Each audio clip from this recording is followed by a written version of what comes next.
Assalamu alaikum. Information international ande keden hewtido e information ji seedaji da humpiten do e yewta telensengo ko men seeda yewta o ministre des affaires étrangères malien jo o gouvernement Algérie e yahay kadi Burkina Faso Burkina hidon andi ancien ministre be wonnobe tombe e journaliste be e militaire be tawabe ko militaire be Burkina Faso hibe tawa kadi même temps e terroriste be ngibe famondire terroriste be se yehi Niger ton kadi non kadi ministre jo ancien ministre jo manantano tawano lamu bazum on don kadi himo nabidi e terroriste do wadi o yetuma hari Abdullahi Chani o jabata yaltude kala ko tummondirte o imminay goddo ko representa mo haysi ko dero peyi derto hare telen sengo ko men en fuddoray taw o parti UFDG kidon andi sellu balde député jo labe o toni kongol wondema o nodditi communauté internationale on fop e CEDEAO e kala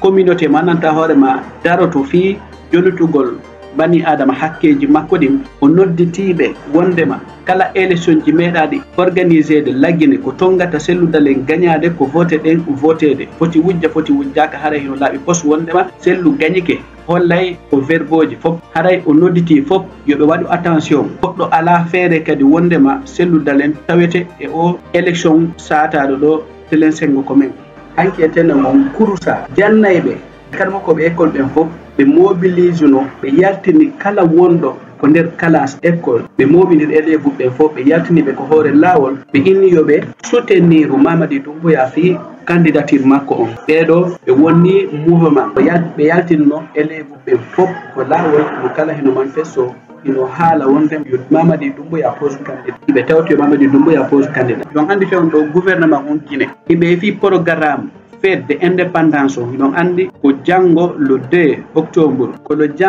jango le 2 octobre 2024 ko don fewno do haray gouvernement Guinée on ko fi on programme do woni fête de indépendance donc andi ko jango Guinée hebata duubi capande jeego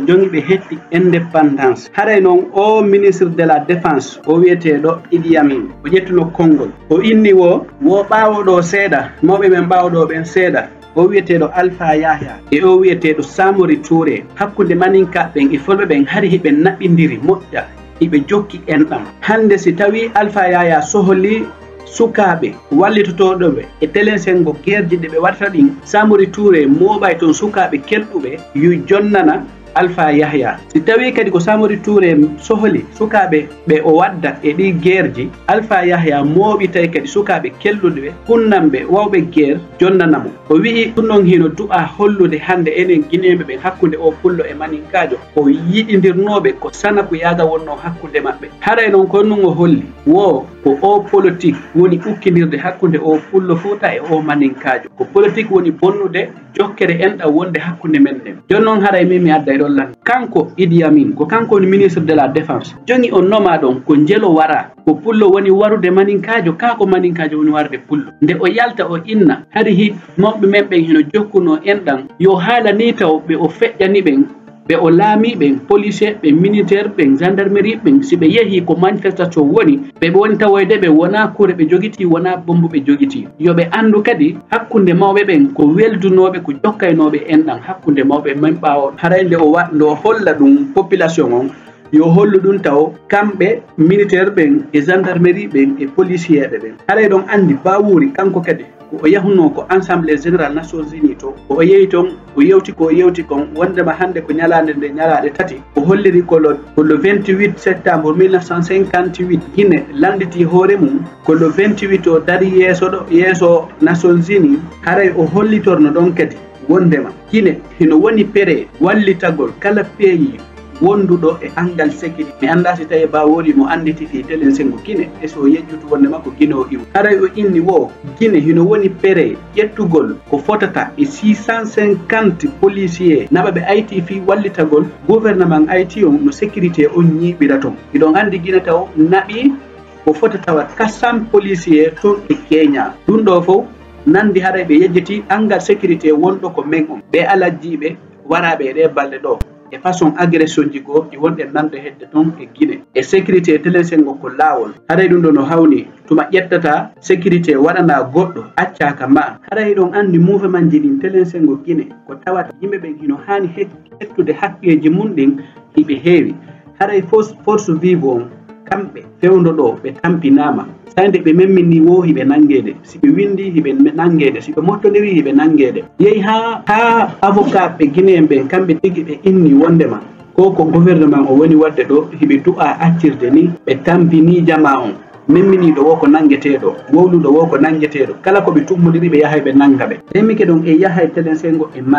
Mali hiɗon andi o ministre des affaires étrangères wiyeteɗo Abdoulaye Diop malien jo on o yahuno ko Nations Unies ino tawa e yewtereji ɗo atti memminde ton o inni wo Mali Burkina Niger ɓeɗo hiɓe soñji e télésengo ɓe terroriste ɓe ala noon hay e goto ko woni dolnude ko woni okkude doole ko woni suuɗude ɓe terroriste ɓe si wona leydi Algérie hiɗon andi Al Gazawi on noon ko Algérie woni ko kanko woni chef de terroriste ɓen fof aduna Allah on fof hino andi kadi ɓe terroriste ɓe wonɓe hedde Mali hiɓe andi hoorejo maɓɓe on ko honto o woniri hiɓe andi ko honto woni suudade hiɗon andi oyatuma ko Mali gagnino tene Algérie yaltino communication wondema Mali hiɓe natude ko frontiére ji maɓɓe Abdallahi Diop ministre des affaires étrangères on ko honɗum holli o wi aduna on fof hino andi ɓe diplomatique ɓe algérien ɓe arɓe ko Nations Unies ɗon koɓe woni haalde kon dega hay e nokku kanko considéraɓe ko yimɓe marɓe hakkil ko yimɓe intelligence so wona ɗum a wawata marandelan bonɗo an on ara ɗon inna hiɗa ara ɗon haalugol gonga hilan takkuma ɗum hilan andi kadi aduna on fof kadi hino andi Burkina Faso so yehi Burkina Faso hiɗon andi terroriste ɓe ɓen hino tampini ɓe moƴƴa kadi e nder ɓen terroriste ɓe ɗon kadi terroriste ɓe hara ko militaire ɓe armée Burkina Faso ko ancien ministre ɓe armée Burkina Faso ko journaliste ɓe Burkina Faso ɓe noon fof hino tawa e terroriste jon noon si tawi ministre policier jo journaliste jo e population on ɓe fof hiɓe tawa ko ɗum wiyete hombitaɓe ɓe hino ɓuuri jesayɓe kada han développement heɓorta ɗum ko ɗum waɗi arɗo ɗo balle tawi Ibrahima Traoré no heewi koɓe yahata e village o ɓe massacre village hoy koye fof ko gonga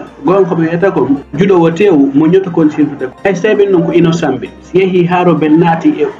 si tawi nawnare cancer si nangi koyngal ko koyngal ngal taƴete tawale nangal fof nangi ko ɗum waɗi ɓe yahay e village um ɓe massacre ɓen ɗon Niger kamɓe kadi wonnoɗo ministre fewndo laamu bas kam kadi himo tawa e terroriste ɗum noon konno ko ɗowata famirde ɓen ɗon hiɓe tampi fiyoɓe terroriste ɓe ɓen hino e nder ma hino tawa e population on hino tawa e militaire ɓe hino tawa e citoyen ɓe simple haray télésengo ton hino hawli haray ko ɗum noon fewndi e ɗi information ji men ɗo haɗa hen si ɓuri ɗo seeɗa